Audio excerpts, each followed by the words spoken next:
Chapter 6 molecular basis of inheritance. ये biology का class 12th का चैप्टर है। द डीएनए टॉपिक पर हम लोग एमसीक्यूज करने वाले हैं। Question number first, what does A and B represent in the given representation? Phosphate group plus sugar plus nitrogenous base. हमें ए और बी बताना है इस वाले क्वेश्चन में, तो इसका आंसर है सी।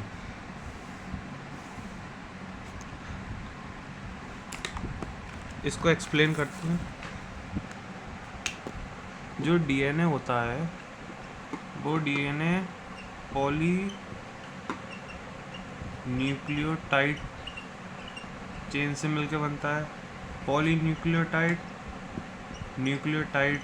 से मिलकर बनता है। न्यूक्लियोटाइड न्यूक्लियोसाइड और फॉस्फेट ग्रुप से मिलकर बनता है।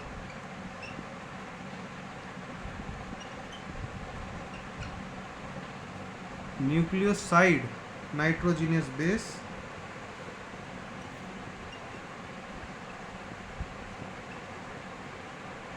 और पेंटोस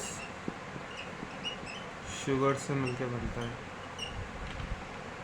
जो डीएनए होता है वो एक्चुअल में पॉलीन्यूक्लियोटाइड का चेन होती है। पॉलीन्यूक्लियोटाइड न्यूक्लियोटाइड का ग्रुप होता है। न्यूक्लियोटाइड न्यूक्लियोसाइड और फॉस्फेट ग्रुप से मिलकर बना होता है। न्यूक्लियोसाइड नाइट्रोजीनियस बेस और पेंटोस शुगर से मिलकर बना होता है। तो इस वाले क्वेश्चन में sugar plus nitrogenous base, sugar plus nitrogenous base nucleoside बना।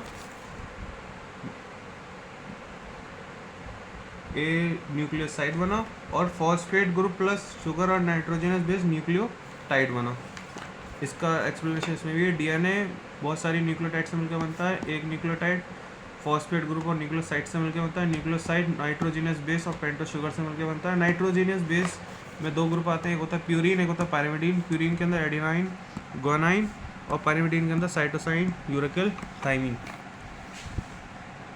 Question number second, in a DNA molecule the phosphate group is attached to the carbon dash of the sugar residue of its own nucleotide and carbon of the sugar residue to the next nucleotide by dash bond।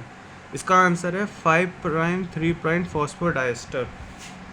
इस question में ये पूछा गया कि एक DNA का जो molecule होता है उस डीएनए मॉलिक्यूल के अंदर जो फॉस्फेट ग्रुप होता है वो कौन सी कार्बन का नंबर पूछा गया जिससे वो अटैच्ड होता है।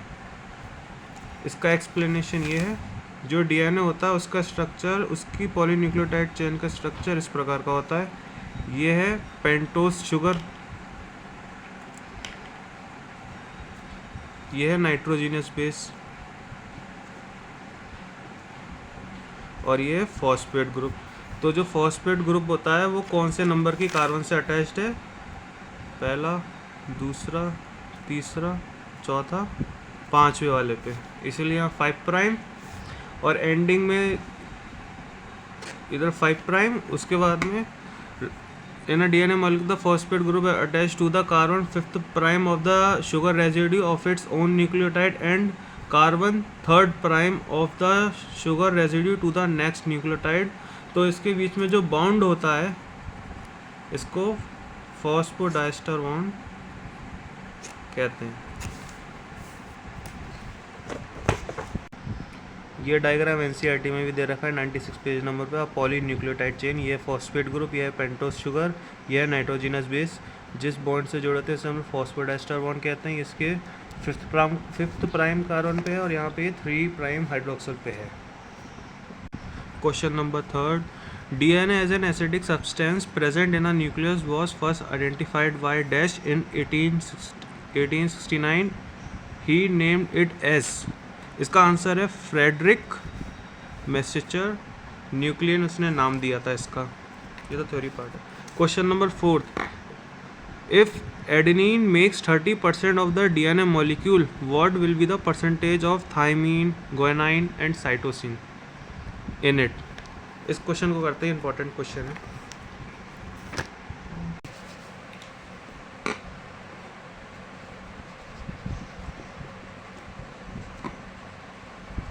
एक डीएनए का मॉलिक्यूल है, उसमें हमें एडेनाइन की परसेंट दे रखी है 30%, और पूछा गया क्या,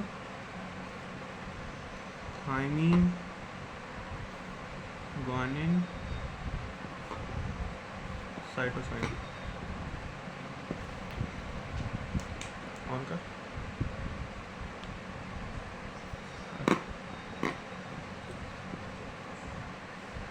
एक डीएनए का मॉलिक्यूल है, उस डीएनए में जो एडेनाइन है, नाइट्रोजनस बेस होते हैं, उसकी परसेंट हमें 30% दे रखी है, हमें इन सब की परसेंट पता करनी है।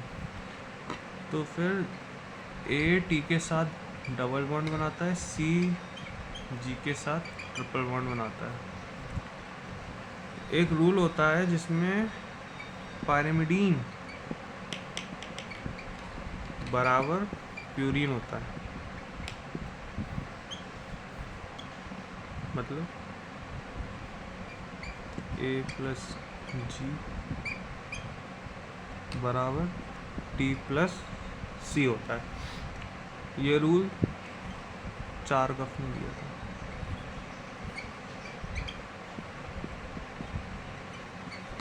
ये रूल चारगफ ने दिया था। जो एडेनाइन होता है वो बराबर होता है थाइमीन के, और जो साइटोसाइन प्रेजेंट होता है वो बराबर होता है ग्वानिन के। एडेनाइन 30% है और थाइमीन भी 30% होगा, और जो साइटोसाइन होगा, जितना परसेंट साइटोसाइन, ए प्लस जी बराबर 50% और टी प्लस सी बराबर 50%। इसे याद रखना। एडेनाइन दे रखा है 30% प्लस जी, ग्वानिन पता करना है, और टोटल 50% है, तो ग्वानिन आया 20%। जितना ग्वानिन आया उतना साइटोसिन है, मतलब हमने चारों पता कर लिया। जितना परसेंट एडेनाइन होता है उतना परसेंट थाइमीन होगा, और जितना परसेंट ग्वानिन होगा उतना परसेंट साइटोसिन होगा। ये हमने इस फॉर्मूले से पता किया।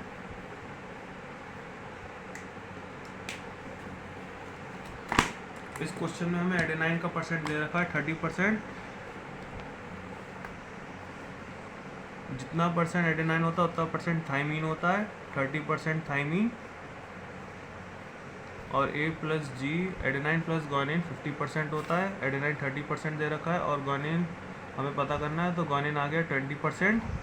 ग्वानिन 20% है, जितना परसेंट ग्वानिन होता है उतना परसेंट साइटोसिन होता है, तो साइटोसिन भी 20% आ गया।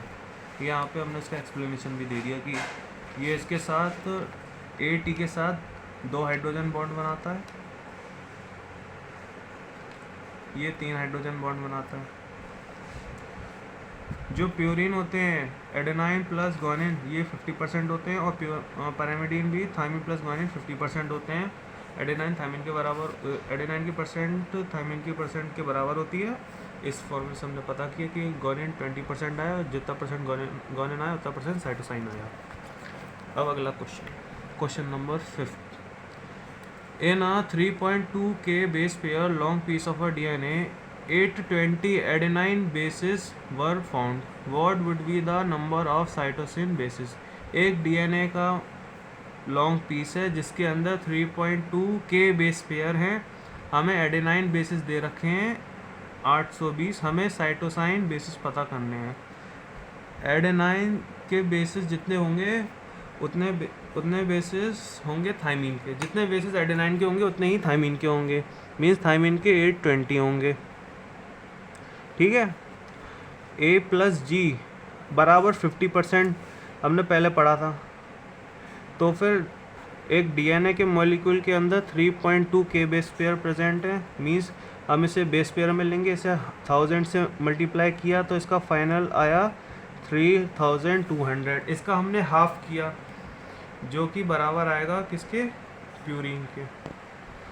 जो प्यूरीन होता है वो 50% होता है, तो जो एडेनाइन प्लस ग्वानिन के जो बेसिस होंगे वो 1600 के बराबर होंगे। हमें एडेनाइन के बेसिस पहले से ही दे रखे हैं 820 क्वेश्चन में, और साइटोसिन के हमने प्रेजेंट कर लिए 780। तो इसका आंसर ये